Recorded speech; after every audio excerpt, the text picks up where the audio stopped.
मगनी राम राम। आप देख रहे हैं सुनो राजस्थान और ये है हमारा अनफिल्टर्ड हताई का दूसरा पॉडकास्ट। आज इस अनफिल्टर्ड हताई में बातें अनफिल्टर्ड, सवाल अनफिल्टर्ड, जवाब अनफिल्टर्ड और इस सवाल जवाब में बहुत से सवाल ऐसे होंगे जो आपके बहुत काम आने वाले हैं, क्योंकि आज हमारे साथ डॉक्टर पंकज राव सर है जो मथुरा दास माथुर अस्पताल में स्किन स्पेशलिस्ट है, हेड ऑफ डिपार्टमेंट है। आज उनसे हम स्किन डैमेज के बारे में और सबसे जरूरी आज के यंगस्टर्स में जो होता है हेयर लॉस या फिर बालों का जो डर होता है वो सबसे बड़ा होता है, इसके बारे में हम आज डॉक्टर सर से जानने वाले हैं।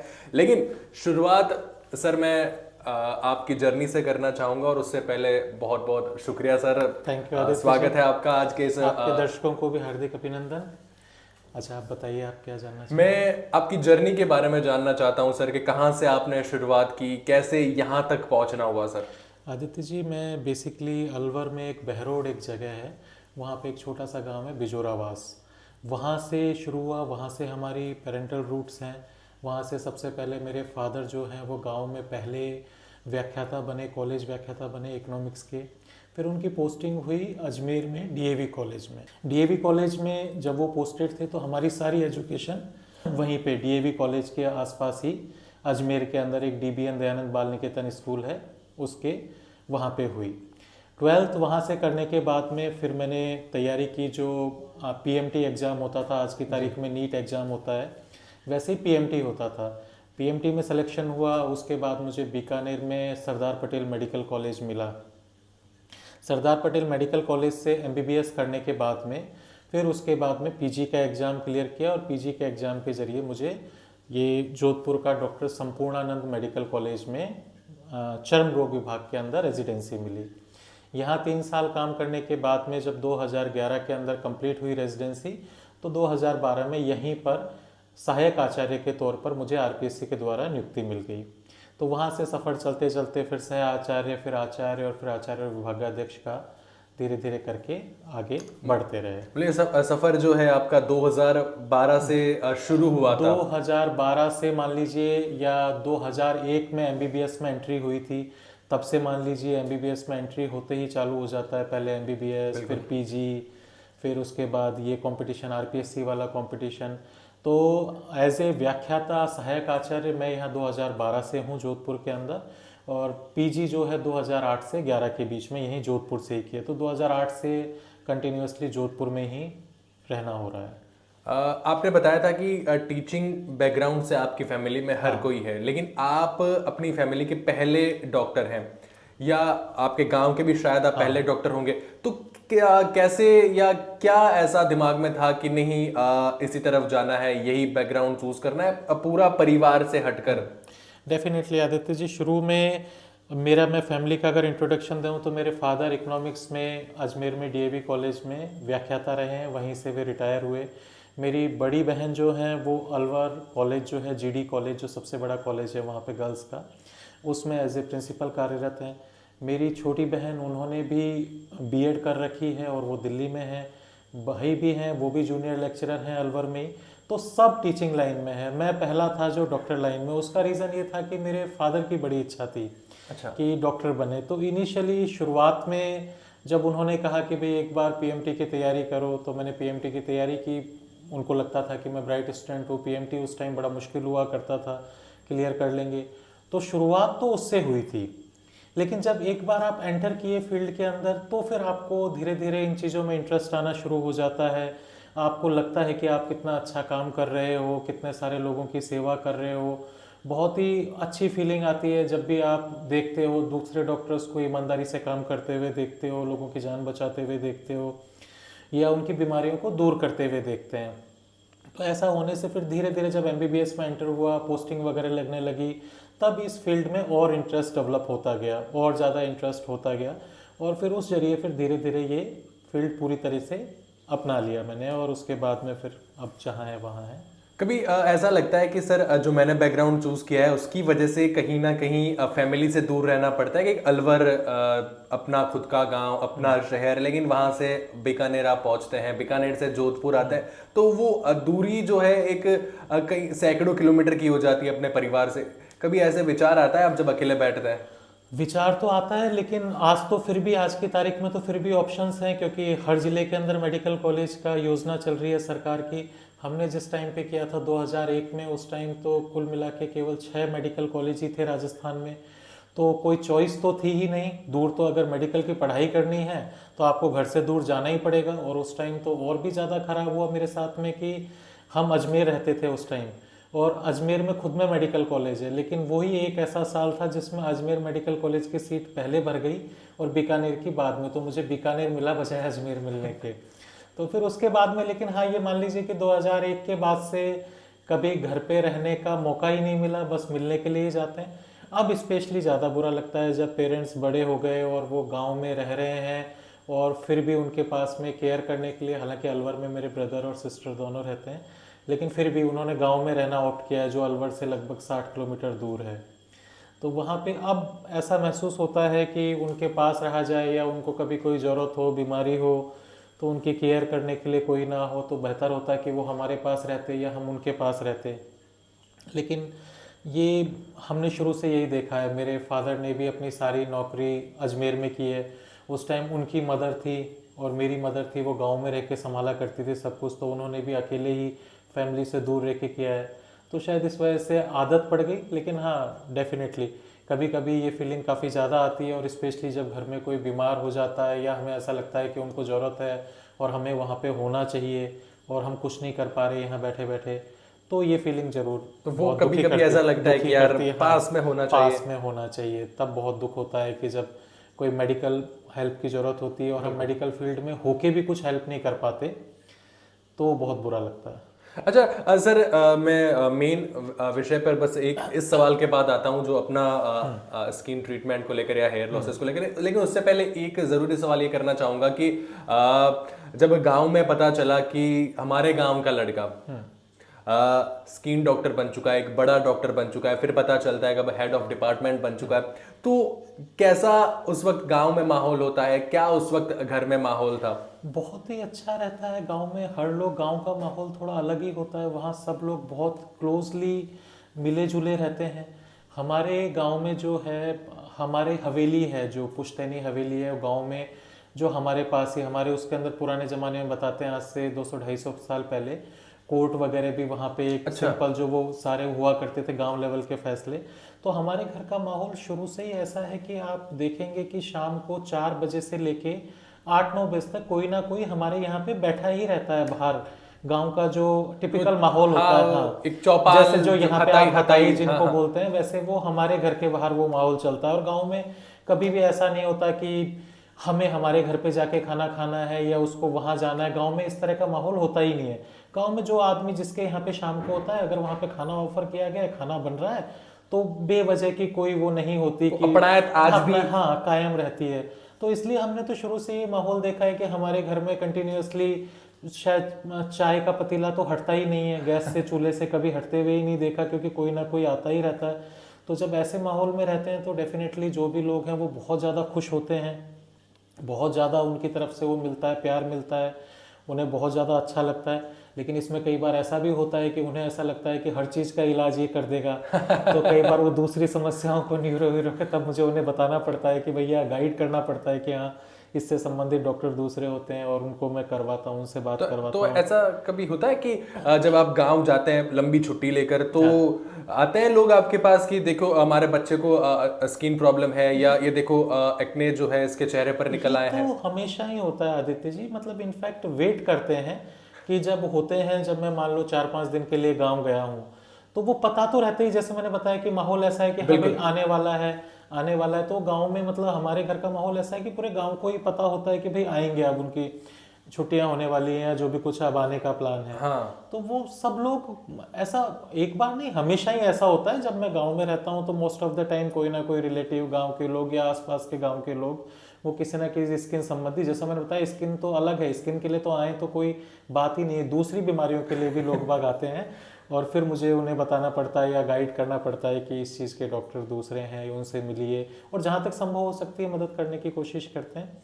तो स्किन के लिए तो आप मान के चलिए कि अगर मैं 4-5 दिन भी गांव में रुका हुआ हूँ तो कंटिन्यूसली ये तो चलता ही रहता है, क्योंकि स्किन की प्रॉब्लम इतनी ज़्यादा प्रिवलेंट है और रूरल पॉपुलेशन में और ज़्यादा है। हर किसी को कोई ना कोई स्किन की प्रॉब्लम है ही आज की तारीख में। तो ये तो एक नियमित प्रक्रिया है, जब भी मैं गांव जाता हूँ तो इस तरह के मिलना जुलना और लोगों का अपनी प्रॉब्लम बताना, उनका निराकरण करना, ये सब चलता ही रहता है। अच्छा, जैसे आपने ग्रामीण एरिया की बात किया, मैं ऑल ओवर राजस्थान की बात करूँ तो यहाँ का जो क्लाइमेट है वो कई बार अपनी स्किन को डैमेज भी करता है। जैसे गर्मी है या गर्म हवाएं चल रही है या फिर धूल मिट्टी जो उड़ कर आती है, ग्रामीण जो खेत में काम करते हैं उनके लिए, या कभी कूलर चलता है तो उसकी वजह से भी जो उमस जो होता है वो भी कई बार अपनी स्किन को डैमेज करता है। तो क्या उसको अपनी स्किन को हेल्थी रखने के लिए क्या किया जा सके, क्योंकि राजस्थान में क्लाइमेट ही ऐसा है। ये सब कुछ आदित्य जी बेसिकली किस क्लाइमेट में आप रह रहे हैं या किस मौसम में आप रह रहे हैं उस पर डिपेंड करता है।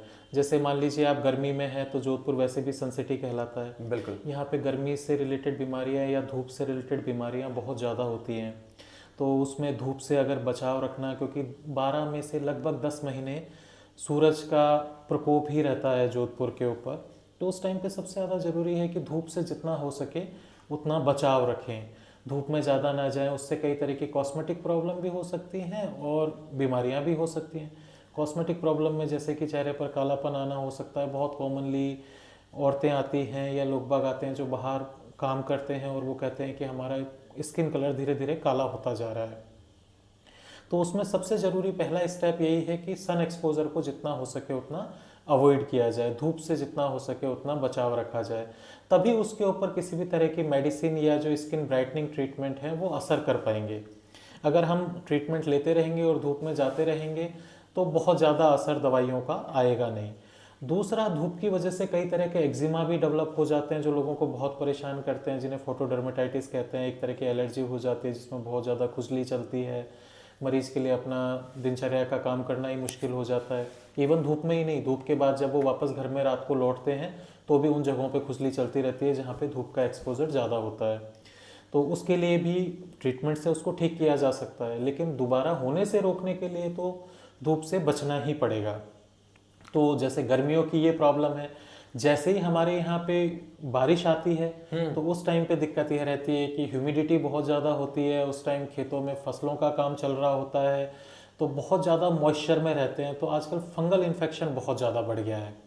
और फंगल इन्फेक्शन केवल बारिश की बीमारी नहीं है। आज से 15 साल पहले जब मैं आया था उस टाइम हम देखते थे कि केवल बारिश के सीज़न में हुआ करता था और हम 15 दिन की इलाज देते थे और बड़ा सिंपल सा इलाज देते थे। एक टैबलेट फ्लुकोनाजोल आती थी, वो हफ्ते में 2 बार दे देते थे, एक क्रीम लगाने के लिए देते, मरीज़ ठीक हो जाता था। लेकिन आज की तारीख में उसी में इतनी ज़्यादा रेजिस्टेंस डेवलप हो गई है कि लगातार 3-3 महीने ट्रीटमेंट लेने के बाद, 6-6 महीने ट्रीटमेंट लेने के बाद भी लोगों का ठीक नहीं हो रहा है। उसके 2 कारण है सबसे ज़्यादा ज़रूरी। एक तो ये है कि दवाइयों के लिए रेजिस्टेंस डेवलप हो गई है। रेजिस्टेंस क्यों डेवलप हो गई है कि लोग बाग दवाई को बड़ा इरेगुलर लेते हैं। डेफिनेटली कॉस्ट ऑफ ट्रीटमेंट आज की तारीख में बढ़ गया है। जो दवाइयाँ पहले असर करती थी अब वो करती नहीं है, दवाइयाँ बड़ी लिमिटेड हैं।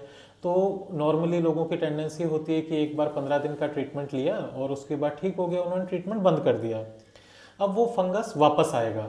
जब वो वापस आएगा तो वो पुराने वाले डोज के लिए खुद को तैयार करके आएगा कि इस बार मैं उस डोज से मेरे ऊपर असर ना पड़े। तो ऐसे धीरे धीरे करके पेशेंट में रेजिस्टेंस डेवलप होना शुरू हो जाती है। दूसरा डिसएडवांटेज ये है कि खाने की दवाइयाँ फंगल इन्फेक्शन के लिए बहुत लिमिटेड है। मेरे हिसाब से लास्ट दवाई जो है 10-15 साल से वही दवाइयाँ यूज़ में आ रही हैं और नई दवाइयाँ अभी आने का भी नहीं लग रहा है जो स्किन के फंगल इन्फेक्शन के लिए है। निकट भविष्य में कोई नई दवाई ऐसा नहीं है जो बन के तैयार हो रही हो, और अगर हो भी रही है तो उनकी कॉस्ट बहुत ज़्यादा हाई है। तो इस वजह से लंबे टाइम से वो दवाइयाँ यूज़ होने की वजह से रेजिस्टेंस डेवलप हो रहा है, इरेगुलर ट्रीटमेंट की वजह से हो रहा है। और तीसरा, हमारा क्लाइमेट ऐसा है कि ह्यूमिडिटी में खेतों में काम करना ही पड़ता है, लोगों को गीले कपड़े पहन के रहना ही पड़ता है। बारिश के टाइम में जल्दबाजी में रहते हैं बहुत से लोग जो सुखाते नहीं हैं शरीर को नहाने के बाद ढंग से, कई बार बारिश में सीले कपड़े पहन लेते हैं, तो फंगल इन्फेक्शन को बहुत ज़्यादा बढ़ा देता है। अच्छा, ये चीज़ भी जो स्किन को डैमेज कर, जैसे अपने नॉर्मली जो गीला कपड़ा है, चाहे हल्का सा गीला है, वो भी हल्का सा स्किन को गीला, हाँ डेफिनेटली नमी जब रहेगी और नमी जब स्किन के कांटेक्ट में आएगी तो वो फंगस को बढ़ावा देने के लिए एक प्रॉपर एनवायरनमेंट का काम करती है। इसीलिए आपने देखा होगा जो भी फंगल इन्फेक्शन होते हैं वो बॉडी फोल्ड्स में ज़्यादा होते हैं, क्योंकि वहाँ पे क्या होता है कि नहाने के बाद लोग बाग ढंग से तौलिए से पोंछते नहीं है, उसको सुखाते नहीं है, वहाँ पे पानी साबुन थोड़ा इकट्ठा रह जाता है और नमी बाकी हिस्सों के मुकाबले थोड़ा ज़्यादा लंबे टाइम तक रहती है। तो उसकी वजह से वहाँ पे फंगस ग्रो कर जाता है और फिर वो धीरे धीरे बढ़ना शुरू हो जाता है। तो ये तो दिनचर्या में हर किसी को पालन करना चाहिए आज की तारीख में विशेष तौर पे, क्योंकि अब जो फंगल इन्फेक्शन है वो केवल बारिश के मौसम की बीमारी नहीं बची है, अब वो 12 के 12 महीने होने लग गई। कारण क्या है कि एक बार होने के बाद में फंगल इन्फेक्शन दवाइयों की रेजिस्टेंस की वजह से ठीक नहीं हो पा रहा है। तो उसका बचाव ही सबसे अच्छा उपचार है कि आप नहाने के बाद में थोड़ी देर के लिए सुखाएं शरीर को सूखा होने दें, उसके बाद कपड़े पहने। कपड़े हमेशा सूखे हुए होने चाहिए, उनमें किसी भी तरह का सीलापन नहीं होना चाहिए, गीलापन नहीं होना चाहिए। उससे फंगल इन्फेक्शन से बचा जा सकता है, जो आज की तारीख में सबसे ज़्यादा प्रॉब्लमेटिक बीमारी बोल सकते हैं हम चमड़ी की। आप रूटीन में देखेंगे, अगर हमारा मथुरादास माथुर का अगर स्किन का 1000 का आउटडोर रहता है तो उसमें 200 से 250 मरीज केवल फंगल इन्फेक्शन के होते हैं। इतना ज़्यादा फैलाव हो चुका है इस बीमारी का।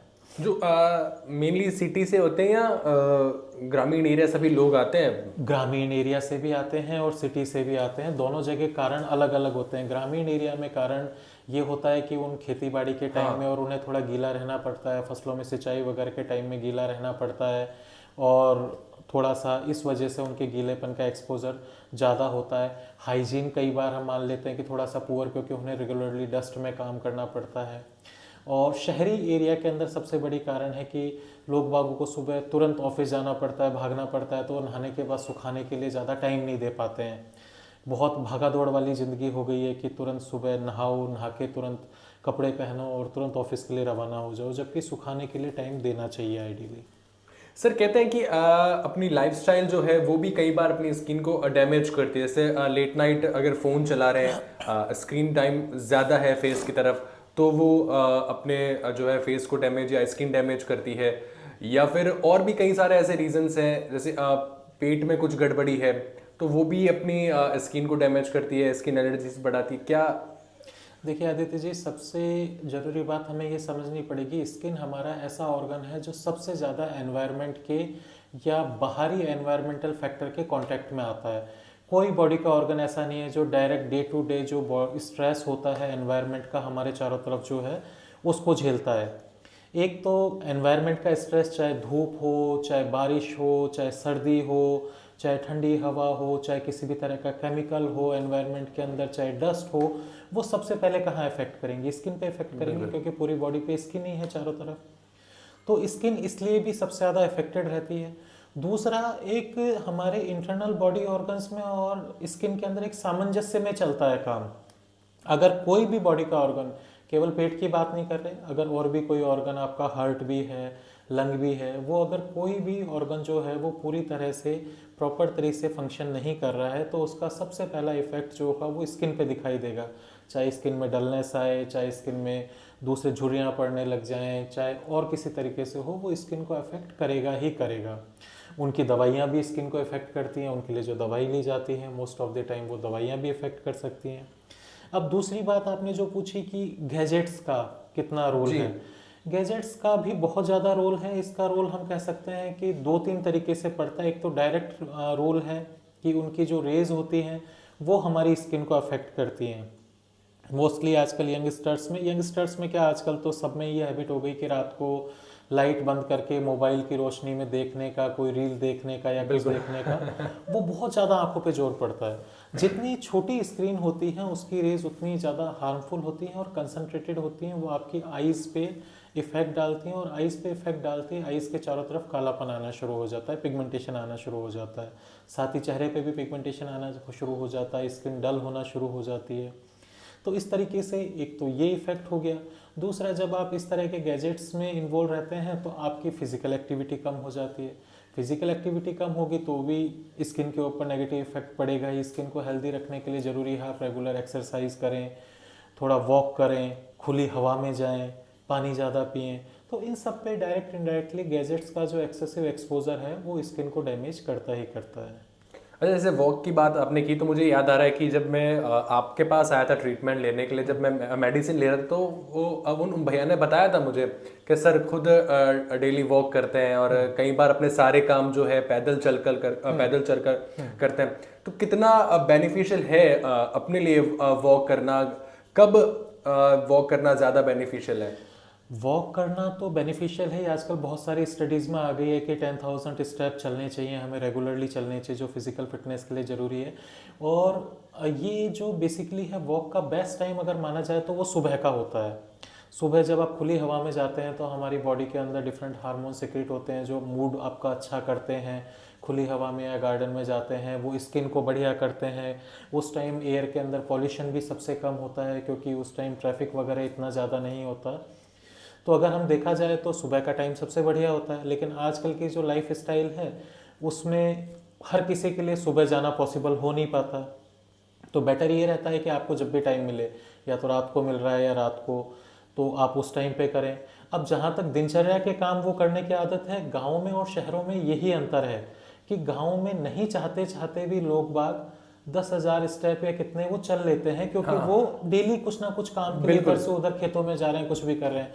और हमारी लाइफ स्टाइल कैसी हो गई है, आप नोटिस करेंगे जिस दिन आप सोच के नहीं चलेंगे उस दिन पूरे दिन में आप 500 या 1000 स्टेप भी नहीं करेंगे। आप किस दिन अपना मोबाइल देखिएगा कि जिस दिन आपने सोचा नहीं है कि आज मेरे को वॉक करना है या मेरे को जाना है और आप वो हैं, तो आपके मोबाइल में आप देखेंगे आप 500 स्टेप भी नहीं करते हैं पूरे दिन में। तो आप देखिए कितना हार्मफुल है कि हम पूरे दिन बैठे हैं, केवल खा रहे हैं और उसके बाद में फिर आपकी किस तरह कोई फिजिकल एक्टिविटी नहीं है तो ओबिसिटी बढ़ती है। फिर आप गैजेट्स पे रेगुलरली लगे हुए हैं तो ओबिसिटी और उसके साथ में स्किन पे और हार्मफुल इफेक्ट हो रहा है। तो ओवरऑल बॉडी के हेल्दी रखने में बहुत ज़्यादा दिक्कतें होती हैं इससे। अब जहाँ तक बात है कि दिनचर्या के काम करने का, तो दिनचर्या के काम क्या वो एक हैबिट बन जाती है। जैसे मैंने बताया कि गांव में दिनचर्या के काम पैदल चल के करने की हैबिट होती है, तो वो हैबिट ही है जो अब उन्हें सोचने की जरूरत नहीं पड़ती। गांव में आपको कोई नहीं मिलेगा कि वो मोबाइल में देख के वॉक कर रहा है या कितने स्टेप हैं वो कर रहा है, लेकिन फिर भी आप देखेंगे कि गाँव के लोग कभी भी आपको एक्सेसिवली ओबीज नहीं मिलेंगे, कि वो नॉर्मली फिट रहते हैं। आज के सिनेरियो में हम मान सकते हैं कि थोड़ा बहुत आगे जो यंगर जनरेशन है जो खेतों से दूर जा रही है या जो कर रही है उनमें ओबिसिटी फिर भी है। अदरवाइज गांव के लोग आपको बहुत ज़्यादा ओबीज कभी मिलेंगे नहीं, क्योंकि रीज़न उसका यही होता है कि अननोइंगली भी उनकी दिन भर एक्टिविटी होती रहती है कुछ ना कुछ। जैसे मैं अपने फादर को देखता हूँ, वो पूरे दिन कुछ ना कुछ काम में लगे ही रहते हैं। उन्होंने कभी सोच के वॉक नहीं किया, लेकिन अभी भी वो बिल्कुल फिट हैं, बिल्कुल कभी वेट उनके गेन नहीं हुआ, कभी कुछ नहीं हुआ, लेकिन उन्होंने कभी नोइंगली कोई फिजिकल एक्टिविटी कि मुझे करना है इसलिए नहीं की।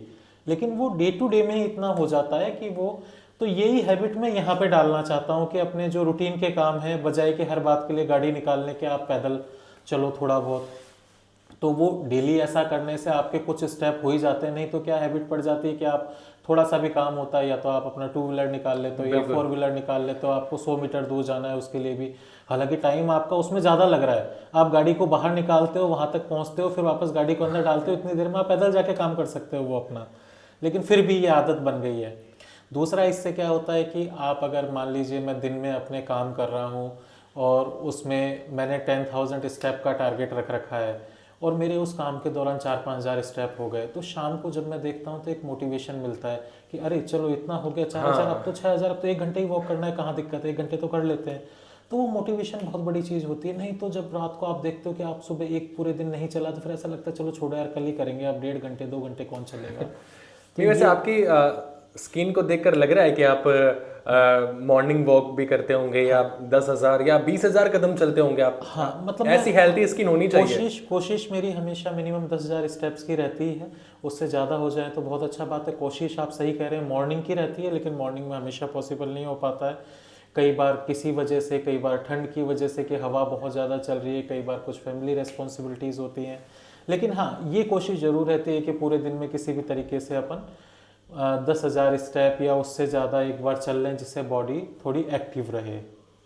अच्छा सर, स्किन की बात चल रही है तो बहुत सारे सोशल मीडिया पर मिथ भी रहते हैं या जो अपने लिए स्किन के लिए बहुत खतरनाक साबित होते हैं कई बार, या घरेलू नुस्खे जिनकी बात करें, जैसे होता है ना कि कॉफ़ी पाउडर दूध में मिलाकर चेहरे पे लगा लेना चाहिए, या कहीं पर लग रहा है आपको डैमेज कुछ हो रहा है तो वहाँ पर नींबू जो है वो लगा लेना चाहिए, टमाटर का रस लगा लेना, ऐसे कई सारे मिथ जो है सोशल मीडिया पर वायरल होते हैं। और कई सारे घरेलू नुस्खे भी लोग बता देते हैं जो अपनी स्किन को डैमेज करते हैं। क्या मिथ है, क्या सच है सर? बहुत ज़्यादा। ये सोशल मीडिया का सबसे बड़ा डिसएडवांटेज यही है कि इसमें लोग बागों को जो मन करता है वो कुछ भी बना के डाल देते हैं और लोग बाग उसको ब्लाइंडली फॉलो करने लग जाते हैं। मैं ये नहीं कहता कि जिस आदमी ने वो किया उसने किसी गलत नीयत से किया है, हो सकता है उसने सही नीयत से उसने कभी किया हो और कोइंसिडेंटली उसको उससे फ़र्क पड़ गया हो। कि मान लीजिए कि किसी ने बालों में नींबू लगाया, ये बड़ा कॉमनली आता है कि हम बालों में नींबू लगाने से बाल आ जाते हैं। हाँ, प्याज काफी होता है कि प्याज का रस आप लगाते हैं तो जहाँ पे बाल चले गए वहाँ आने लग जाएंगे। प्याज का रस लगाते हैं तो बेसिकली क्या होता है कि कई बार ये बालों में चकत्ते बन जाते हैं। एलोपेशिया एरेटा एक बीमारी होती है, तो उसमें स्किन को कंट्रोल्ड इरिटेशन की ज़रूरत होती है। स्किन को थोड़ा सा इरिटेट करना होता है कि हेयर ग्रोथ वापस होने लग जाए। अब किसी ने लगाया, प्याज का रस लगाया, उसके भगवान की कृपा से इतना लगा कि उसके स्लाइट इरिटेशन हुई और उसको किस तरह का डैमेज नहीं किया, उसके बाल आ गए। अब वो क्या मानना शुरू कर देता है यही इलाज है और मैं सबको बताऊं। अब दूसरे आदमी ने प्याज और नींबू को एक्सेस कंसंट्रेशन में लगा लिया वहाँ पे, तो उसके बालों की जड़ें परमानेंट नष्ट हो जाएंगी। तो वो उसको जो रिजल्ट मिला था वो केवल इस वजह से कि उसकी किस्मत अच्छी थी या उसके बाल अपने आप ही आने थे, उसको रिजल्ट मिल गया और उसने उस इंटेंशन को अपने उसने ये बना दिया कि यही इसका रूल है या यही इसका ट्रीटमेंट है, जो बहुत गलत संदेश देता है बाकी लोगों को। बाकी लोग उसको फॉलो करने लगते हैं, उनको ज़्यादातर लोगों को उसके साइड इफ़ेक्ट झेलने पड़ते हैं। फिर वो हमारे पास आते हैं कि अब देखो, और उस टाइम पे हम भी कुछ नहीं कर पाते क्योंकि बालों की जड़ें पूरी तरह से नष्ट हो चुकी होती हैं। ऐसे ही मैं आपको बताता हूँ कि ओवर द काउंटर स्टेरॉइड बहुत ज़्यादा यूज़ में होता है हमारे स्किन में। सबसे बड़ी प्रॉब्लम जो है स्टेरॉइड के मिसयूज़ की है। स्टेरॉइड बहुत ज़्यादा यूज़ में भी आता है स्किन में, एक्जिमा वगैरह के अंदर, लेकिन वही स्टेरॉइड जब फेस पे हम दूसरी बीमारियों में जैसे फुंसियों में, एक्ने में, मुहासों में या काली झाइयों में लगाना शुरू कर देते हैं तो वो इनिशियली तो बहुत अच्छा रेस्पॉन्स देता है शुरू के 15-20 दिन के अंदर, क्योंकि वो सारी चीज़ों को दबा देता है। लेकिन धीरे धीरे करके वो स्किन को परमानेंटली डैमेज करना शुरू कर देता है। स्किन पूरी तरह से डैमेज होना शुरू हो जाती है, स्किन पे फुंसियाँ होना शुरू हो जाती हैं, कालापन होना शुरू हो जाता है, स्किन बाहर जाती है, धूप सहन होना बंद हो जाती है, बिल्कुल स्किन बिल्कुल जैसे पापड़ जैसी पतली हो जाती है कि उस पर हाथ लगाते ही उसमें स्क्रैच पड़ना शुरू हो जाते हैं। अब उसका सबसे बड़ा रीज़न क्या है? ओवर द काउंटर स्टेरॉइड का यूज़। कि मान लीजिए किसी ने किसी भी पर्पज़ से किसी को स्टेरॉइड दिया, उस टाइम उसके कोई एक्जिमा हो रखा था, उसने 5-7 दिन के लिए लगाने के लिए दिया, और स्टेरॉइड में भी कंसंट्रेशन होती है, कुछ बहुत हल्के होते हैं, चेहरे के लिए दिए जाते हैं बहुत हल्के होते हैं, जो पाम और सोल के लिए दिए जाते हैं वो स्ट्रॉन्ग होते हैं थोड़ा। तो उसका पर्पज़ होता है कि जहाँ की स्किन पतली है वहाँ पे लाइट दो जिससे उसके साइड इफेक्ट ना आए, जहाँ की मोटी है वहाँ पे थोड़ा सा स्ट्रॉन्ग स्टेरॉइड दो। लेकिन जो आदमी इन चीज़ों को समझता नहीं है, बिना डॉक्टरी परामर्श के ये चीज़ें ले रहा है, उसे नहीं पता, वो मेडिकल वाले या उसके कहने पे स्ट्रॉन्ग वाले को भी चेहरे पर लगा लेता है, और चेहरे पर लगा लेता है, उसको एक बार इंप्रूवमेंट आता है तो उसकी हैबिट बन जाती है कि उसके 5 दिन बाद वापस कोई प्रॉब्लम हुई, वापस चेहरे पर लगाना शुरू कर देता है। ऐसा करके ये साइकिल चलती रहती है। फिर 5-6 महीने बाद में ऐसा होता है कि उसका वो लगाने के बाद भी ठीक नहीं होता, तब वो हमारे पास आता है। तब तक उसकी स्किन इतनी ज़्यादा डैमेज हो चुकी होती है कि उसमें रिकवरी की पॉसिबिलिटी या तो कम हो चुकी होती है या रिकवरी करने के लिए बहुत ज़्यादा धैर्य की ज़रूरत पड़ती है, क्योंकि वो स्टेरॉइड का इफेक्ट जाने में बहुत टाइम लगता है। और फिर पैसा भी डेफिनेटली, जब हम दवाइयाँ देने पड़ेंगे तो पैसा भी मरीज का ज़्यादा खर्च होता है। तो इस वजह से ये जो मिथ और इस तरह का जो ओवर द काउंटर दवाइयों का जो चल रहा है, यही जैसे अभी थोड़ी देर पहले मैंने फंगल इन्फेक्शन में बताया था कि फंगल इन्फेक्शन में स्टेरॉइड से एक बार तुरंत आराम मिल जाता है। तो लोग बाग मेडिकल से जाते हैं, स्टेरॉइड लगाते हैं, उनको लगता है ठीक हो गया मेरा, 20 रुपए की ट्यूब में ठीक हो गया, और उसके बाद में फिर वो थोड़े टाइम बाद में स्किन को उसकी आदत पड़ जाती है, तो वो धीरे धीरे फंगस रेजिस्टेंट हो जाता है उसके लिए, स्टेरॉइड और दवाइयों के लिए, और नॉर्मल दवाइयाँ भी उस पर असर नहीं करती हैं। फिर मतलब कुल मिलाकर ये है कि सोशल मीडिया पे जो मिथ चल रहा है उस पर ध्यान देने की बजाय आप डॉक्टर के पास जाएं, डॉक्टर उनसे कंसल्ट करें ताकि वो एक प्रॉपर इलाज आपको मिल सके। प्रॉपर नहीं तो ऐसा होता है कई बार लोग लगा भी लेते हैं कि चलो अच्छा दूध में कॉफ़ी पाउडर मिलाकर कई बार लगा लिया, आधे घंटे तक रख लिया, या कुछ और XYZ चीज़ें जो बताते हैं। जैसे मैं मेरी रियलिटी बता दूं, मेरे घर में कई बार ऐसा होता है कि मेरी मम्मी कहती है कि सरसों के तेल में आप कपूर मिलाकर जो है बालों में लगाएं तो बालों में जो है डैंड्रफ की समस्या नहीं रहेगी, या जो बालों में और जो समस्या आ रही है वो नहीं रहेगी। डॉक्टर सर आप बताएं कितना ये सच है, क्या यूज किया जा सकता है और सुबह फिर जो बालों को जो है शैम्पू के साथ वॉश कर लें अपन? नहीं, ऐसा नहीं है। बेसिकली हमें समझना पड़ेगा, डैंड्रफ जो है वो खुद हमारी बॉडी के अंदर सिबेशियस ग्लैंड होती हैं जो ऑयल सिक्रेट करती है, उनकी एक्सेसिव एक्टिविटी के कारण होता है, उनकी ज़्यादा एक्टिविटी के कारण होता है। तो कोई भी ऑयल उसको डैंड्रफ को हटा देगा, ये मिथ है। ऑयल क्या होता है कि कई बार सरसों ऑयल जो होता है या आंवला ऑयल जो होता है जब कपूर के साथ लगाते हैं तो वो एक इरिटेंट की तरह काम करता है कि ऊपर के एक्सेसिव जब उसको अपन वॉश करते हैं तो वो स्किन को थोड़ा इन्फ्लेम्ड कर देता है, और एक्सेसिव जो डर्ट और ग्रीस होती है वो इन्फ्लामेशन के साथ में हट जाती है। तो हमें ऐसा लगता है कि उसकी वजह से वो पूरा का पूरा डैंड्रफ हमारा साफ हो गया है, जबकि वो केवल वहाँ पे एक रिएक्शन प्रोड्यूस कर रहा है जिसकी वजह से टेम्परेरीली आपका साफ हुआ है, परमानेंट नहीं है। हाँ, और वो भी कुछ लोगों में, केवल कुछ लोगों में उसकी वजह से इरिटेशन हो सकती है। अगर वो ज्यादा हुआ, जैसे मैंने पहले आपको बताया था कि जी इरिटेशन एक कंट्रोल्ड अगर इरिटेशन होती है तो वो आपको फायदा पहुंचा सकती है, लेकिन इरिटेशन अगर बढ़ गई तो वो उस जगह पे बहुत ज्यादा प्रॉब्लम हो जाती है मरीज को, और उसके बाद में वहाँ पे पानी आना, सूजन और इस तरह की दिक्कतें भी हो सकती हैं। तो एक जो सिंपल सा काम था उसके अंदर फिर हमें एंटीबायोटिक खिलानी पड़ती है, कई दिनों तक मरीज परेशान होता है और फिर जाके उसका कहीं ठीक होता है। तो ये सब चीज़ें मेडिसिन बनाई ही इसलिए गई हैं कि घरेलू नुस्खे कई जगह ठीक होते हैं, लेकिन उनका बैलेंस बनाना बहुत इंपॉर्टेंट है। जैसा मैंने बताया कि अगर हमें इरिटेशन चाहिए तो वो एक कंट्रोल्ड मैनर में चाहिए। मान लीजिए स्किन में झाइयाँ हैं, झाइयों में सारी दवाइयाँ ऐसे ही काम करती हैं कि वो डेड स्किन को हटा के काम करती हैं। वो डेड स्किन हमें कंट्रोल्ड मैनर में हटानी है। हम ऐसे नहीं कर सकते कि उसको घिस के या बहुत तेजी से हटाएं तो चेहरा लाल पड़ जाएगा, लाल चेहरे के साथ धूप में जाओगे तो और ज़्यादा कालापन आएगा। तो ये सारी चीज़ें बड़े कंट्रोल्ड मैनर में चाहिए होती हैं, जो होम रेमेडीज़ में उतना कंट्रोल करना उनको पॉसिबल हो नहीं पाता है, अगर वो नुस्खे सही भी हैं तो भी। और मोस्ट ऑफ द टाइम तो वो गलत ही होते हैं, क्योंकि वो एक दो लोगों पे असर कर हाँ। चुके होते हैं और उसको जनरलाइज मान लिया जाता है कि हाँ भाई कि ये आप सब पे असर करना चाहिए।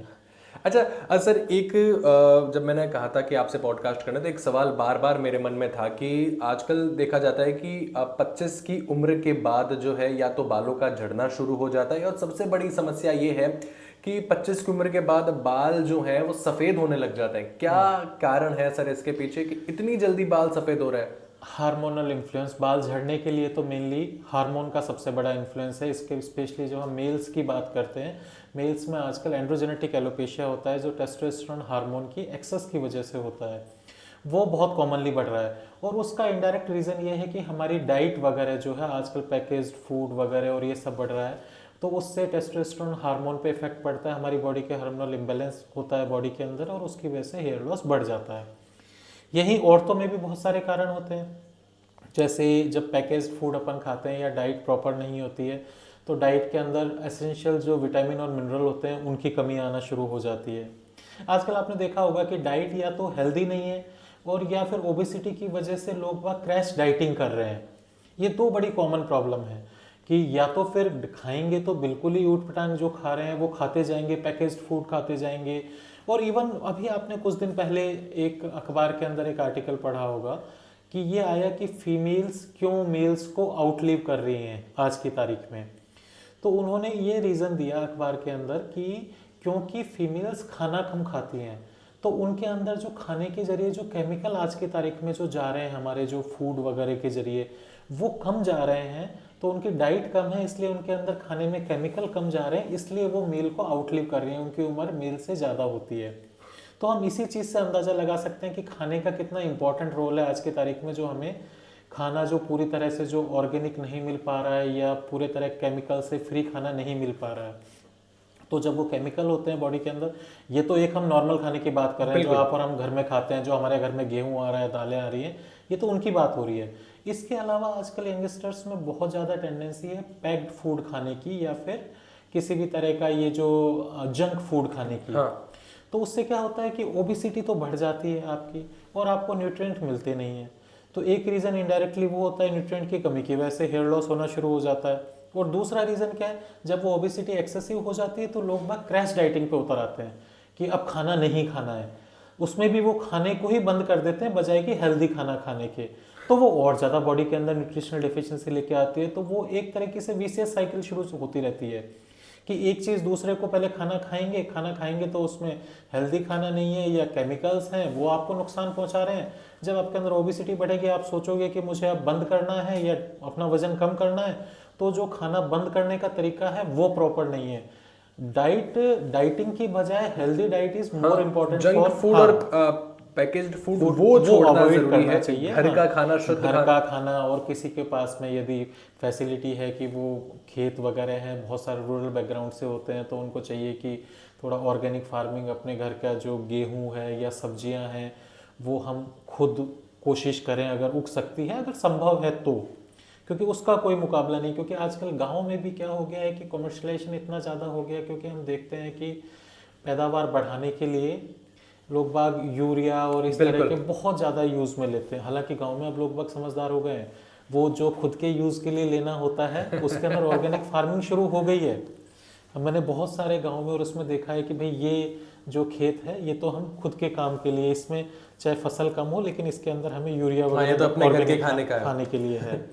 और बाकी जो बेचना है वो डेफिनेटली वो सर्वाइवल टेक्निक है कि लोगों को अब गांव में सरवाइव करना है तो फसल बढ़ानी ही पड़ेगी, हाँ, जल्दी होना चाहिए, ज्यादा होना चाहिए, तो फिर वो करते हैं। लेकिन मैं ये बताना चाह रहा हूँ कि गांव में भी इतनी जागरूकता पैदा हो गई है कि ये जो डालते हैं नुकसान पहुंचाता है, तो हम अपने घर के लिए जो करें एटलीस्ट वो तो पूरा ऑर्गेनिक हो। तो ये चीज़ें होती हैं। फसलें, सब्जियां वगैरह भी कुछ लोग जो कमर्शियल पर्पज से उगाते हैं डेफिनेटली वो कुछ ना कुछ केमिकल वगैरह डालते हैं या शॉर्ट टर्म वाला वो उपाय करते हैं। जो खुद के पर्पज से उगाएगा कि मुझे खुद के लिए ही काम में लेना है, तो वो इन सब चीज़ों से दूर रहेगा। तो एक कंट्रोल्ड फार्मिंग धीरे धीरे करके कि खुद की चीज़ें जहाँ पे जगह है, जहाँ पे जिन लोगों के पास में ये सब संभव है, तो उन्हें कोशिश करना चाहिए ऐसे का जिससे आउटसाइड केमिकल कम हो बॉडी के अंदर।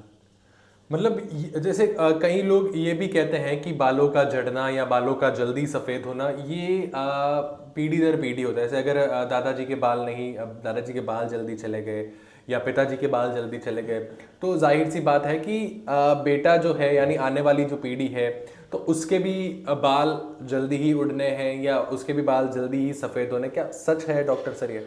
कुछ हद तक सच है, क्योंकि बाल झड़ने के बहुत सारे तरीके होते हैं, पैटर्न होते हैं। जैसे एक हम बोलते हैं एंड्रोजेनेटिक एलोपेशिया, जो आप बात बता रहे हैं ये उसके ऊपर लागू होती है, जो टेस्टोस्टेरोन हार्मोन की एक्सेस की वजह से होता है या हमारी बॉडी के रिसेप्टर उसके लिए ज़्यादा सेंसिटिव हो जाते हैं।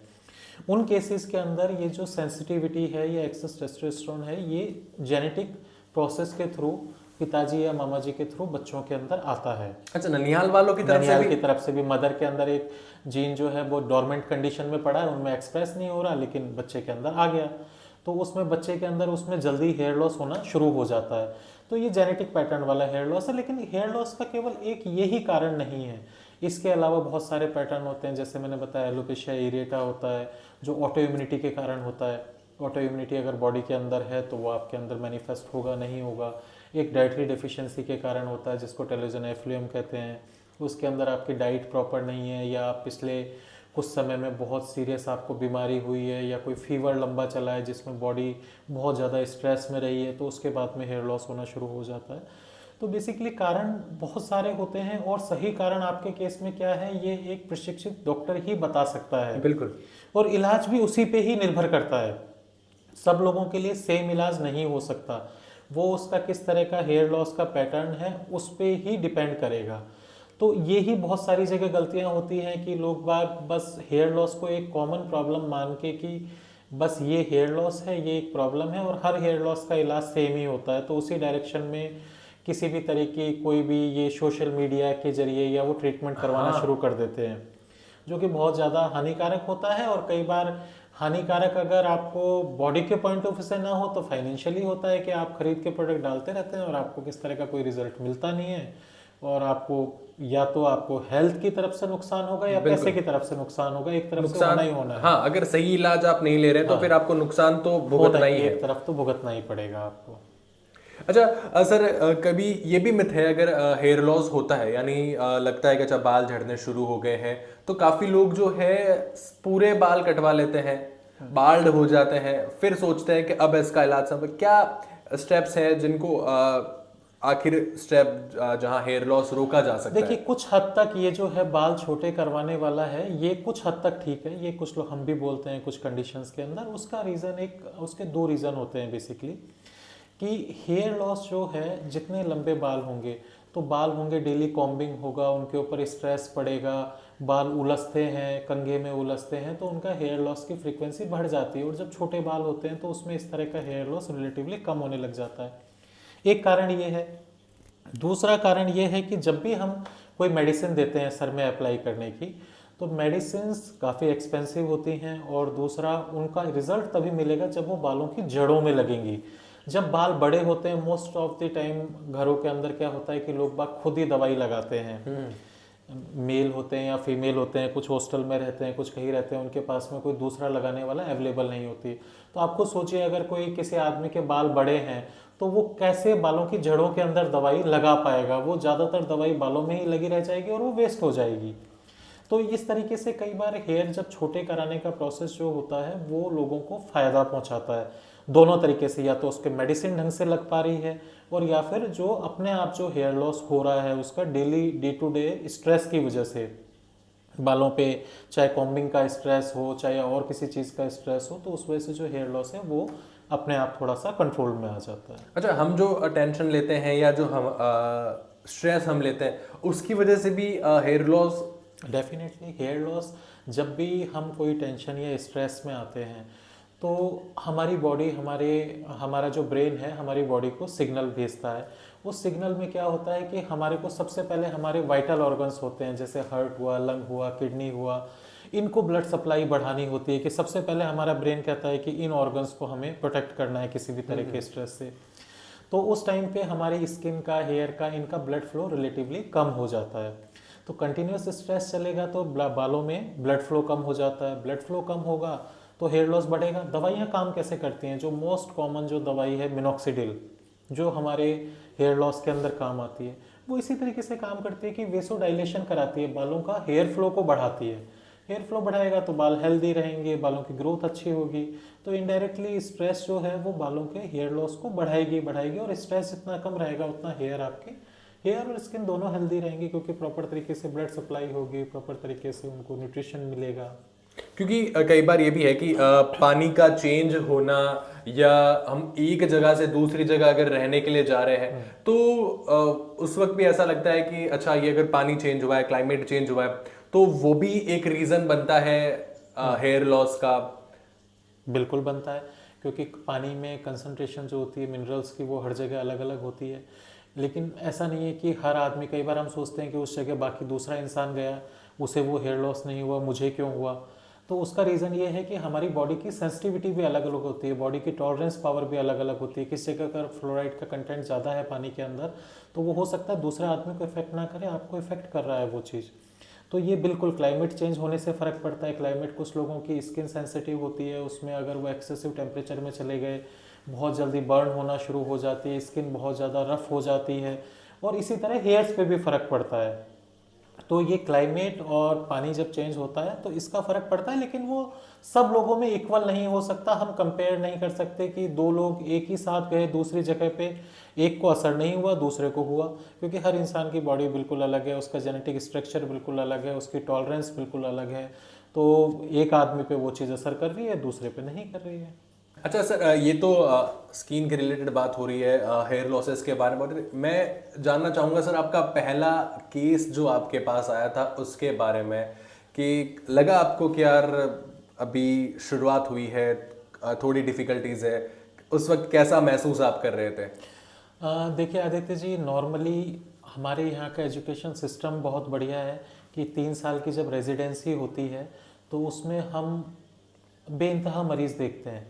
मतलब हमारे, मैंने जैसा बताया कि हमारे एमडीएम का जो स्किन आउटडोर है वो ऑलमोस्ट 800 से 1000 के बीच का रहता है। और 3 साल तक रेगुलरली इतने मरीज़ देखना कि डेली हम देख रहे हैं 100-150 मरीज़ देख रहे हैं। उस टाइम हमारे जो टीचर्स हुआ करते थे, वो हमें केसेस दिखाते थे, अच्छी तरह गाइड करते थे। कोई सीनियर कोई किस तरह का कोई डिफ़िकल्ट केस आता था तो हम उनके पास लेके जाते थे, हमें प्रॉपर गाइडेंस मिलती थी, हम उसके बारे में पढ़ते थे, उसके बारे में सोचते थे। तो एक्चुअली जब हम फील्ड में आए उस टाइम तक इतना एक्सपोजर हो चुका था कि किसी भी तरह की डर और शंका मिट गई थी। और दूसरा हमारे फ़ायदा ये होता है कि एक हायरार्की होती है मेडिकल कॉलेज में कि कोई किसी भी तरह की कोई समस्या आती है तो हमारे से ऊपर, जब मैं असिस्टेंट प्रोफेसर सहायक आचार्य था तो मेरे ऊपर सह आचार्य थे, तो कभी भी सलाह ली जा सकती है, उनसे सेकंड ओपिनियन ली जा सकती है। तो डेफिनेटली शुरू में जब रेजिडेंसी में जब हम शुरू करते हैं उस टाइम हमें थोड़ा डर लगता है, उस टाइम हम हर चीज़ को बार बार पूछते हैं, बार बार उसको क्लियर करते हैं कि ये दवाई मुझे देनी चाहिए या नहीं देनी चाहिए, और वो ज़रूरी भी है क्योंकि वही टाइम आपके सीखने का होता है। उस टाइम आप चाहते हैं कि आपकी किसी भी गलती या अन्य विज्ञता की वजह से किसी भी मरीज का नुकसान ना हो, कोई भी गलत दवाई ना दे दो। बहुत सारी दवाइयाँ होती हैं जो प्रेग्नेंट महिलाओं में नहीं दी जा सकती, बहुत सारी दवाइयाँ ऐसी होती है जो बच्चों में नहीं दी जा सकती। जब हम आते हैं तो सबसे पहले इन्हीं चीज़ों के ऊपर ध्यान दिया जाता है। और ये एक्चुअली एमबीबीएस का भी ये फ़ायदा है कि लोगों को ये पता पड़ जाता है कि हमें कहाँ पूछना है, कहाँ बहुत ज़्यादा सावधानी रखनी है, कहाँ कम सावधानी रखनी है, कहाँ हम चल सकता है, हम अपने डिसीजन चला सकते हैं। तो एक प्रोसेस के थ्रू, इसीलिए मेडिकल एजुकेशन को बहुत बार दोष दिया जाता है कि बहुत लंबी चलती है ये। हाँ, कि बाकी सारे फील्ड में 4 साल में काम हो जाता है, 4.5 में हो जाता है, हमारा जो ये एजुकेशन सिस्टम है इसमें 9 से 10 साल लगते हैं केवल एमडी होने में, और अगर कोई डीएम कर रहा है तो उसको 12 साल तक भी लग जाते हैं, 11-12 साल तक लग जाते हैं। तो इसका एक एडवांटेज यही है कि इतने ज़्यादा स्टेप से हम होकर निकलते हैं कि, और इस फील्ड में, हमारे फील्ड में बहुत ज़रूरी भी है क्योंकि आपकी एक गलती मरीज के लिए बहुत ज़्यादा नुकसानदायक हो सकती है। तो उससे धीरे धीरे बहुत सारी चीज़ों का पता पड़ता है, क्या करना है उससे पहले ये पता पड़ना शुरू हो जाता है कि क्या नहीं करना है, इससे नुकसान बहुत ज़्यादा नुकसान हो जाएगा। तो वो धीरे धीरे हमारा एजुकेशन सिस्टम हमें तैयार कर देता है, एमबीबीएस में तैयार कर देता है। एमबीबीएस में धीरे धीरे हमें इन चीज़ों की इंपॉर्टेंस समझ में आनी शुरू हो जाती है कि किस एज ग्रुप में आपको एक्स्ट्रा सावधानी बरतनी है। प्रेग्नेंट लेडीज़ हैं, बच्चे हैं, उनमें हमें एक्स्ट्रा सावधानी बरतनी है, ओल्ड एज में एक्स्ट्रा सावधानी बरतनी है। तो ये बेसिक एजुकेशन के थ्रू पता पड़ने लग जाता है। जब हम पीजी में आते हैं तो हमें ये पता पड़ने लग जाता है, अच्छा इस मेडिसिन को ये बहुत सावधानी रखनी है या ये जांचें करानी हमें बहुत ज़रूरी है अगर ये मेडिसिन देने के लिए। तो जब तक हम निकलते हैं तब तक हम काफ़ी कुछ चीज़ें सीख चुके होते हैं, लेकिन फिर भी उसके बाद भी बहुत सारी चीज़ें होती हैं जो टाइम के साथ आप सीखते हो। लेकिन उसमें भी यह है कि हमारे ऊपर हमेशा से स्टेप बाय स्टेप हम आगे बढ़ते हैं, तो हमें हर लेवल पे गाइडेंस मिलती रहती है। और जब हमारा मौका आता है तो हम गाइडेंस देना शुरू कर देते हैं। जब दूसरे लोग हमारे पास आते हैं उनको गाइड कर पाते हैं। जो आपने फिर सीखा है वो दूसरे लोगों के पास में उनको जब जरूरत होती है, जो आज से 10 साल पहले मुझे जरूरत थी, अब वो जब नीचे वालों को जरूरत होती है तो उनके लिए हम रेडी रहते हैं उस लेवल पे। तो इस तरीके से चलता है ये पूरा प्रोसेस। अच्छा, असर में जैसे ये तो मेंस हेयर लॉसेस की बात हो रही है, लेकिन क्या वुमेन्स यानी महिलाओं में भी ऐसे हेयर इश्यूज आते हैं, या बालों का झड़ना, या कॉमनली क्या प्रॉब्लम्स है जो महिलाओं में ज़्यादा होती है बालों को लेकर? बालों का झड़ना ही सबसे कॉमन प्रॉब्लम है महिलाओं के अंदर भी, और महिलाओं में और ज़्यादा है पुरुषों के मुकाबले, क्योंकि महिलाओं में एक टेलोजन ग्रेविडेरम नाम की बीमारी होती है जो प्रेगनेंसी के बाद में होती है। प्रेगनेंसी के जस्ट बाद में 3 मंथ के अराउंड वो स्टार्ट होती है और 9th मंथ तक हेयर लॉस चलता है। वो जो एक रूटीन प्रोसेस है, क्योंकि प्रेगनेंसी के टाइम में हमारी बॉडी सारा हमारी एनर्जी को कंजर्व करना चाहती है, तो उस टाइम हेयर एक स्टेज में आके रुक जाते हैं, और फिर वो सडनली जब वो स्ट्रेस रिलीज होता है डिलीवरी के बाद में, तो फिर सडनली हेयर लॉस बढ़ जाता है। तो बहुत सारी महिलाएं उससे बहुत ज़्यादा परेशान रहती है। तो आप समझ लीजिए कि ऑलमोस्ट हर महिला को ये फेस करना पड़ता है। तो महिलाओं में रेशियो तो बहुत ज़्यादा हो गया है इसका। उसके अलावा और भी बहुत सारी बीमारियां होती हैं, जैसे हार्मोनल हेयर लॉस होता है, वो महिलाओं में भी कॉमन होता है। उसके अलावा जो मैंने एलोपेशिया एरेटा बताई, चकत्तों वाली बीमारी हुई, या डाइटरी डेफिशिएंसी एक बहुत बड़ा कारण है हमारे हिंदुस्तान में। महिलाओं के अंदर अभी भी इतना ज़्यादा एजुकेशन लेवल और ये सब वर्किंग क्लास होने के बावजूद भी जो एवरेज हीमोग्लोबिन होता है वो मोस्ट ऑफ द फीमेल्स के अंदर 10 से 11 के आसपास ही होता है, 10 ही होता है ज़्यादातर। तो आप समझ सकते हैं कि डाइटरी डिफिशियंसी एजुकेटेड क्लास में भी कितनी ज़्यादा कॉमन है, और गाँव की तो हम बात ही नहीं कर रहे हैं।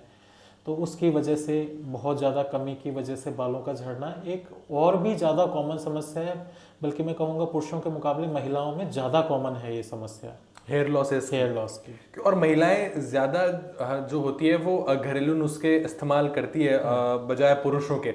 जैसे महिलाओं, मैंने कई बार ऐसा सुना है, देखा है कि अंडे जो होते हैं वो अगर सर पर लगाते हैं तो उनसे हेयर लॉस रुकेगा, या डैंड्रफ दूर हो जाएंगे, या और भी जो बालों की समस्याएं हैं वो दूर हो जाएगी। क्या सच में होता है ऐसा कि जो एग्स होते हैं वो लगाने से ये सारी समस्याएं दूर हो जाना? नहीं नहीं, बिल्कुल नहीं होता।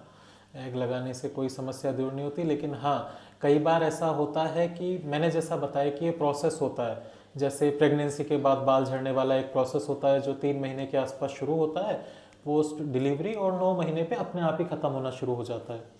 तो कई बार लोगों को ये गलतफहमी हो जाती है कि उन्होंने जो नुस्खे काम में लिए उसकी वजह से हेयर लॉस उनका कम हो गया है, जबकि वो नेचुरल प्रोसेस है कि 9 महीने के आसपास वो अपने आप ही धीरे धीरे कम होना शुरू हो जाता है हेयर लॉस। तो इससे बहुत सारे लोगों को गलत भ्रांतियाँ होनी शुरू हो जाती हैं और फिर वो दूसरे लोगों को भी ये नुस्खे बताना शुरू कर देते हैं। तो वो उनके केस में वो कारगर होते ही नहीं है। तो इस वजह से मैंने जैसा बताया कि बहुत सारी बीमारियां जो होती हैं जो अपने आप एक टाइम पे आके रुक जाती हैं। जैसे अगर किसी बीमारी की वजह से हेयर लॉस हुआ है तो बीमारी की वजह से नॉर्मली 3 से 6 महीने बाद में हेयर लॉस होना शुरू होता है, और अगर आपकी बीमारी ठीक हो गई है तो 12 महीने के आसपास वो ख़त्म हो जाता है। अब मान लीजिए कोई आदमी है, उसने 11 महीने तक परवाह नहीं की और 12वें महीने में उसने कोई घरेलू नुस्खा शुरू किया और उसके बाद उसका अपने आप ही हेयर लॉस रुक गया, तो वो उसको ये लगता है कि उस नुस्खे की वजह से रुका है और वो दूसरे लोगों को बताना शुरू कर देता है, जो कि गलत है।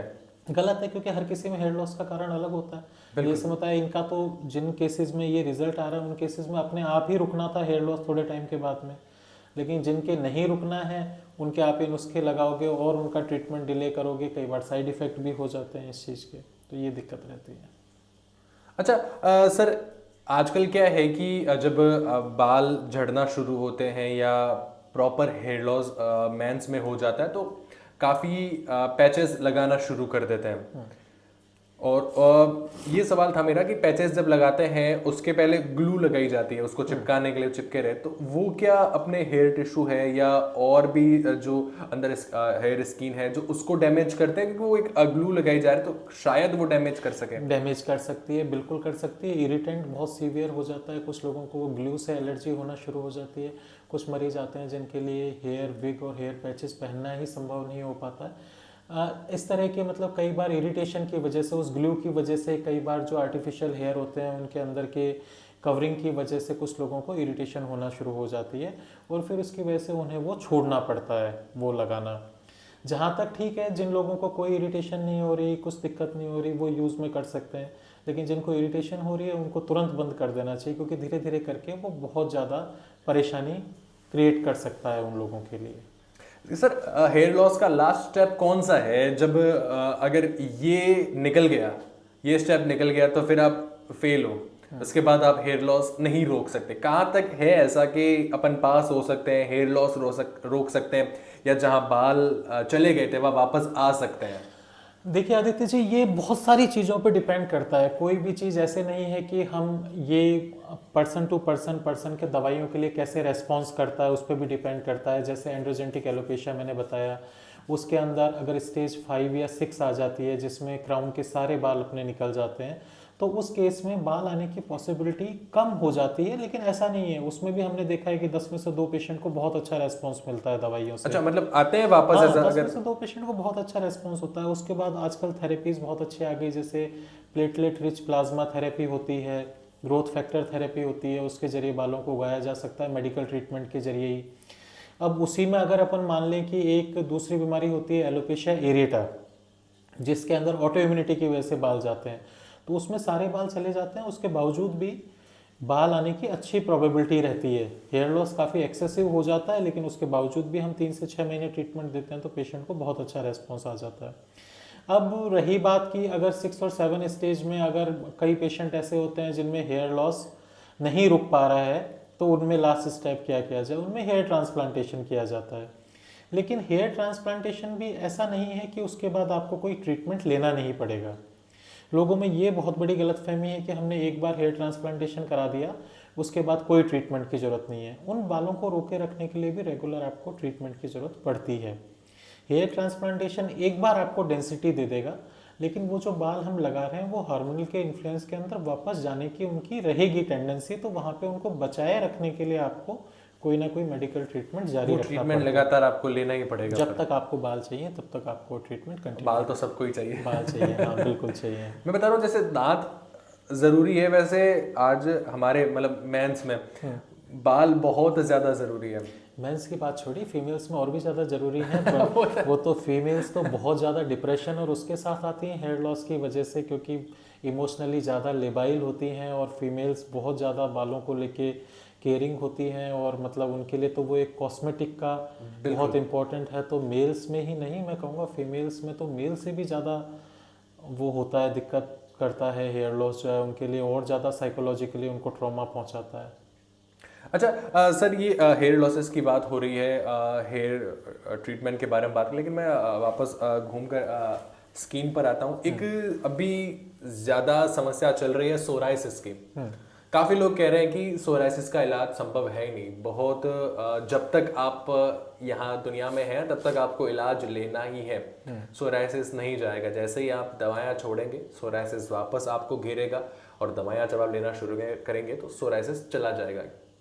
ये क्या है सर? बिल्कुल ठीक बात है। सोरियासिस का अभी भी कोई इलाज, ऐसा इलाज एलोपैथी में तो एटलीस्ट नहीं आया है जिससे हम ये कह सकें कि इससे सोरियासिस कम्प्लीटली ख़त्म हो जाएगा। इसको केवल कंट्रोल किया जा सकता है। कंट्रोल करना क्यों ज़रूरी है कि कंट्रोल अगर ये पूरी बॉडी पे फैल जाता है तो यही प्रॉब्लम जीवन के लिए हानिकारक भी हो सकती है, मतलब इसमें लाइफ थ्रेटनिंग हो सकती है दूसरे शब्दों में मैं कहूँ, क्योंकि बॉडी पे पूरी बॉडी पे स्केल बनने शुरू हो जाते हैं। वो जब स्केल हटते हैं तो उसके बाद बॉडी से एक्सेसिव प्रोटीन का लॉस होना शुरू हो जाता है, इलेक्ट्रोलाइट इम्बैलेंस शुरू हो जाता है, जोड़ों में जॉइंट वगैरह में जा सकती है, जिससे चलना फिरना मुश्किल हो सकता है मरीजों के लिए। तो डेफिनेटली मैं ये कहूँगा कि इसमें इलाज, अभी मैं ये नहीं कह सकता कि पूरी तरह से कोई एलोपैथी में इलाज आया है, एलोपैथी में केवल इसको कंट्रोल करने की दवाइयाँ हैं, लेकिन उन दवाइयों का इफ़ेक्ट भी जैसा मैंने बताया कि भगवान ने हर किसी का शरीर बहुत अलग बनाया है, नहीं है इलाज, उसके बावजूद भी बहुत सारे पेशेंट हमने ऐसा देखा है जिनके सोरियासिस होता है, हम उनको एक बार ट्रीटमेंट करते हैं, उसके बाद कुछ लोग आते ही नहीं दोबारा, उनका पूरा ठीक हो जाता है। वो 10 साल बाद आके बोलते हैं वो तो एक बार दिया था ठीक हो गया था। वो हमारे लिए भी सरप्राइजिंग है कि किस कारण ठीक हुआ, लेकिन उसका केवल एक ही एक्सप्लेनेशन होता है कि भगवान ने हर किसी का शरीर अलग बनाया है, किसके बीमारी किस तरीके से पर वो भी है कि डिसिप्लिन रहना पड़ता है स्किन एलर्जी से। तो और अगर है आप उस कैटेगरी में है जहाँ पे आपके बार बार सोरियासिस आ रहा है, तो मेरी सलाह यही रहती है कि रेगुलर डॉक्टर के संपर्क में रह के इलाज करवाते रहें, जिससे उस तकलीफ को बढ़ने ना दें। बढ़ेगा तो वो आपके जीवन को नुकसान पहुंचा सकती है, अगर कंट्रोल में रहेगा तो वो चलती रहती है साथ में, और मिनिमम साइड इफ़ेक्ट्स के साथ में हम उसको कंट्रोल करके अपनी डे टू डे लाइफ को पूरी तरह से नॉर्मल रख सकते हैं। सर, कॉमन स्किन प्रॉब्लम कौन सी है जो ज़्यादातर, चाहे मेंस में हो चाहे वुमेन्स हो या बच्चों में हो, कॉमन स्किन प्रॉब्लम कौन सी, और क्या इसका कॉमन ट्रीटमेंट है जो रेगुलर लाइफ में अपन ले सकते हैं? कॉमन स्किन प्रॉब्लम आज की तारीख में अगर हम देखें तो सारी, अगर जनरल पॉपुलेशन की, जैसे मैंने शुरू से ही बताया आपको कि फंगल इन्फेक्शन आज की डेट में सबसे ज़्यादा कॉमन हो रखा है। ट्रीटमेंट तो देखिए डेफिनेटली कंडीशन के हिसाब से और डॉक्टर से पूछ के ही करना चाहिए, लेकिन जो हम घरेलू जो कर सकते हैं वो ये कर सकते हैं कि एक तो जल्दबाजी नहीं रखें नहाने के बाद में, इन सब चीज़ों में जल्दबाजी नहीं करें। नहाने के बाद शरीर को ढंग से सुखाएं, ढंग से बॉडी के फोल्ड्स को पोंछें, सूखे तौलिए से पोंछें, थोड़ी हवा लगाएं, गीलापन नहीं रहना चाहिए बिल्कुल भी, और उसके बाद में कपड़े पहने, उसके बाद में अपने रूटीन कार्य पर निकलें। गीले सीले कपड़े नहीं पहने, बारिश में अगर भीग जाते हैं तो कपड़ों को तुरंत बदल लें, ऐसा नहीं कि उन कपड़ों को पहने ही आप काफ़ी देर तक पहने रहें, आधे एक घंटे तक पहने रहें, तो भी फंगल इन्फेक्शन को प्रमोट कर देता है। तो ये जैसे ये कॉमन प्रॉब्लम है जो हर एज ग्रुप के अंदर, बच्चों से लेकर बड़ों तक आजकल सब में आ रही है। बाकी अलग अलग एज की अलग अलग प्रॉब्लम्स तो होती हैं, जैसे मैंने अभी हमने डिस्कस किया कि मेल और फीमेल में हेयर लॉस बहुत कॉमन प्रॉब्लम है, यंग एज के अंदर मुहासे या फुंसियाँ बहुत कॉमन प्रॉब्लम है, चेहरे पे झाइयाँ बहुत कॉमन प्रॉब्लम है, छोटे बच्चों के अंदर एक्जिमा, एक एटोपिक डर्मेटाइटिस एक बीमारी होती है जो हर चौथे बच्चे को नॉर्मली होती है, जिसमें स्किन एक्सेसिव सेंसिटिव होती है डस्ट के लिए, और डस्ट की वजह से तुरंत एक्जिमा होना शुरू हो जाता है। तो छोटे बच्चों में वो ज़्यादा इम्पॉर्टेंट होती है बीमारियाँ। लेकिन हाँ, स्किन के लिए, हेल्दी स्किन के लिए और बीमारी से बचने के लिए सबसे ज़रूरी चीज़ें ये हैं कि हमें डस्ट से बचना चाहिए, एक्सेसिव धूप से बचना चाहिए, और स्किन को नहाने के बाद ढंग से सुखाना चाहिए, ढंग से हाइड्रेट करना चाहिए, मॉइस्चराइज़र ढंग से लगाना चाहिए। जिनका एक्सेसिव बाहर धूप में जाने का काम है वो सनस्क्रीन वगैरह लगाएं, पानी खूब पिएं, हेल्दी डाइट लें, फ्रूट्स वगैरह ज़्यादा खाएं, वेजिटेबल्स का सेवन बढ़ाएं, ये सब चीज़ों पे ध्यान दें। जंक फूड को जंक थोड़ा फूड अवॉइड को करें। कम करें। हाँ, जंक फूड को थोड़ा क्या, इनफैक्ट सब कुछ ही बढ़ना चाहिए। अभी आपने लेटेस्ट सुना ही होगा, 2 दिन पहले ही न्यूज़ थी कि यूएस और यूके ने जंक फूड के रात को 8 बजे से पहले ऐड ही बैन कर दिए, कि टीवी पे कोई भी ऐड ही नहीं आएगा 8-9 बजे से पहले इस चीज़ का।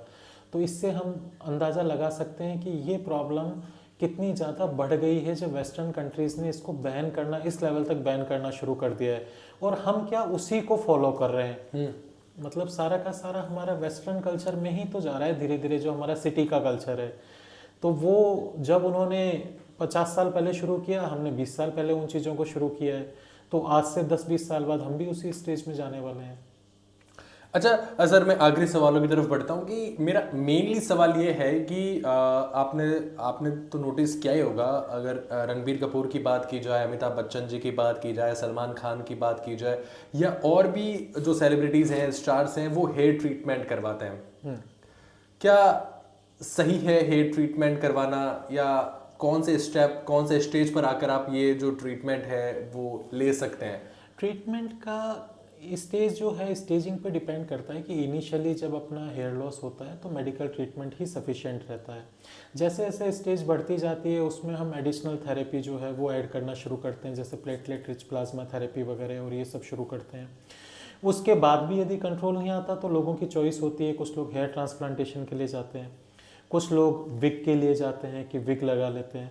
तो ये मल्टीपल फैक्टर्स होते हैं, वो जो पेशेंट की प्रेफरेंस पे डिपेंड करते हैं कि वो क्या चाहता है और वो किस स्टेप पे जाग जाता है अपना ट्रीटमेंट लेने के लिए। अगर इनिशियल स्टेज में आते हैं तो दवाइयों से ही कम्प्लीटली हेयर लॉस को रोका जा सकता है, लेकिन जैसे जैसे स्टेप बढ़ते जाते हैं वैसे वैसे आपको या तो सर्जिकल मॉडलिटी की तरफ जाना पड़ेगा या फिर कैमोफ्लेज की तरफ जाना पड़ेगा, कि उसको किसी ना किसी तरीके से उसको ढकना पड़ेगा, विग के जरिए ढकना पड़ेगा या आर्टिफिशियल हेयर के जरिए उसको कवर करना पड़ेगा। सर, हेयर ट्रांसप्लांट के लिए कोई एज है कि हाँ इस एज तक ही आप करवा सकते हैं, नहीं तो अगर इस एज के ऊपर अगर जाते हैं तो वो कहीं ना कहीं आपको नुकसान दे सकती है? नहीं नहीं, ऐसा नहीं है, कोई स्पेसिफिक एज नहीं है। अगर आपके अंदर कोई किसी तरह की कोमॉर्बिडिटीज़ नहीं है, आपको डायबिटीज़ नहीं है, हार्ट कंडीशन नहीं है, एक्सेसिव ब्लड प्रेशर वगैरह की प्रॉब्लम नहीं है, तो आपको किसी भी एज के अंदर ये सेफ होता है। लेकिन दिक्कत क्या है, वो इनडायरेक्टली उसी चीज़ से आपका जुड़ा हुआ है कि 60 के बाद में बहुत कम लोग होते हैं जिनका पूरी तरह से हेल्दी हो, उनके कोई ना कोई प्रॉब्लम होती ही होती है, चाहे वो डायबिटीज़ हो, चाहे ब्लड प्रेशर हो, चाहे कार्डियक प्रॉब्लम हो।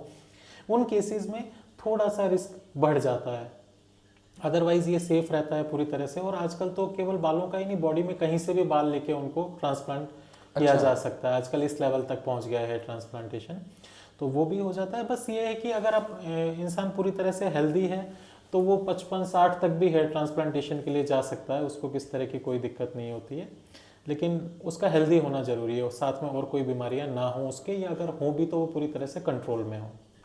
अच्छा सर, बहुत अच्छा लगा आपसे ये सारी बातें जानकर, ये जो भी सवाल थे या जवाब आपने दिए तो बहुत कुछ सीखने को मिला और बहुत काम भी हमारे व्यूवर्स के लिए आएगा। लेकिन एक आखिरी सवाल जो हमारे व्यूवर्स के काम आने वाला है, यानी आपका जो जवाब है, वो मैं सवाल ये करना चाहूँगा सर कि कई लोग अगर आज डॉक्टर्स बनना चाह रहे हैं, नीट की परीक्षा देना चाह रहे हैं, तो एक बार उनको जो है अगर वो फेल होते हैं या असफलता मिलती है तो कई बार वो गलत कदम उठा लेते हैं।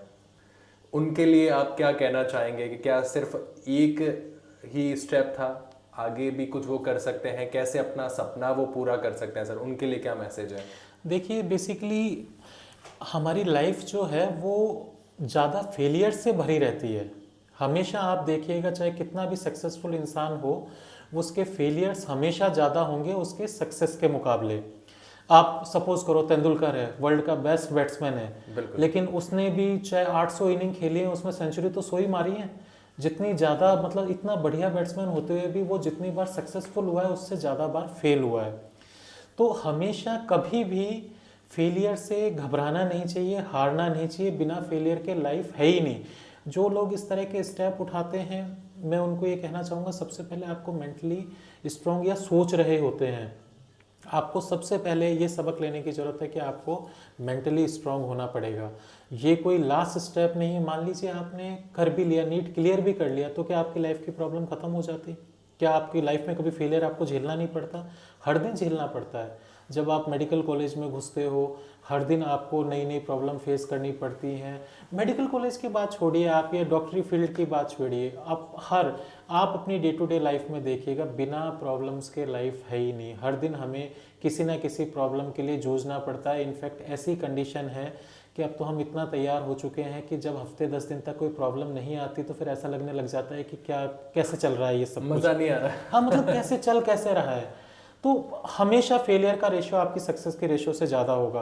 तो ये हमें हमेशा बच्चों को शुरू से ही समझाना चाहिए कि आप फेल हमेशा ज़्यादा बार होगे, लेकिन आप उससे उठते कैसे हो, आप मेंटली कितने स्ट्रॉन्ग होके उससे उठते हो, अगली बार अपनी आप प्लानिंग किस तरीके से करते हो अपने आप को उन फेलियर से झेलने के लिए, और उनसे सीख के सक्सेसफुल बनने के लिए किस तरह खुद को मेंटली तैयार करते हो, वो ही आपकी सबसे बड़ी सक्सेस है।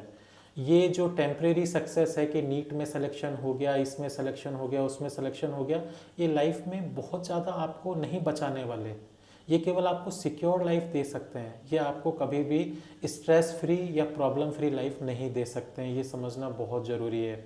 ये केवल आपको फाइनेंशियल सिक्योरिटी दे सकते हैं, लेकिन आपकी लाइफ में जो डे टू डे स्ट्रेस है उसको कभी कम नहीं कर सकते। आप किसी भी फील्ड में चले जाओ, कोई भी काम करो, आप दुनिया का कोई काम ऐसा नहीं है जो आप ये कह सको कि उसमें आपको स्ट्रेस नहीं झेलना पड़ेगा या प्रॉब्लम्स नहीं झेलनी पड़ेंगी। मतलब वो है कि अगर फेल हो गए, वापस आपको खुद को तैयार करना है, आगे बढ़ाना है। लाइफ खत्म थोड़ी हो गई, आगे बहुत कुछ है अभी करने के लिए। और फेलियर से डरना नहीं, फेलियर के लिए तैयार रहना जरूरी है। बिल्कुल। मैंने बताया ना कि लाइफ जो है फेलियर का ही खेल है। सक्सेस तो बहुत लिमिटेड मिलती है हर किसी को, चाहे आप हो चाहे मैं हूँ, कोई भी इंसान हो, उसको सक्सेस जितनी बार मिलेगी उससे ज़्यादा बार उसको फेलियर मिलना है लाइफ में। तो आपको उसके लिए मेंटली तैयार तो होना ही पड़ेगा। नहीं तो आज नहीं, आप बच्चे को आज तैयार नहीं करोगे तो वो कभी ना कभी, नीट से पहले क्या नीट के बाद में क्या, ऐसा नहीं होता कि नीट से पहले ही इस तरह का स्टेप उठाते हैं लोग बाग, नीट के बाद भी उठाते हैं। कुछ लोग पीजी में सिलेक्शन नहीं होता, उसके बाद कुछ लोग वेल टू डू होते हैं, अच्छा खासा हुआ है, और उसके बाद भी इस तरह का, क्योंकि वो डे टू डे लाइफ का स्ट्रेस नहीं झेल पाते, अपनी फैमिली प्रॉब्लम्स का स्ट्रेस नहीं झेल पाते। तो बेसिकली हमें बच्चे को इस चीज़ के लिए तैयार करना चाहिए कि आप फेलियर से घबराएं नहीं, फेलियर से लड़ें और उनसे बाहर निकलने का तरीका ढूंढें। लेकिन हर फेलियर के बाद आप एक बेटर और वेल प्रिपेयर्ड इंसान होकर निकलने चाहिए। बिल्कुल। फेलियर से घबराना नहीं, फेलियर से सीखना है। अगली बार जब वो फेलियर आपके पास में या वो सिचुएशन आए तो आप उससे बेटर रेस्पॉन्ड कर सको जैसा आपने पिछली बार किया था। हो सकता है दोबारा फेल हो जाओ, तीसरी बार आप और उससे बेटर रेस्पॉन्ड करो उस सिचुएशन में। तो सब कुछ इसी पे डिपेंड करता है। आप एक बेटर इंसान बन के निकलो, वेल प्रिपेयर्ड इंसान बन के निकलो फ्यूचर की प्रॉब्लम के लिए। वो ही हमारा गोल होना चाहिए जो हम बच्चों को एजुकेट करें।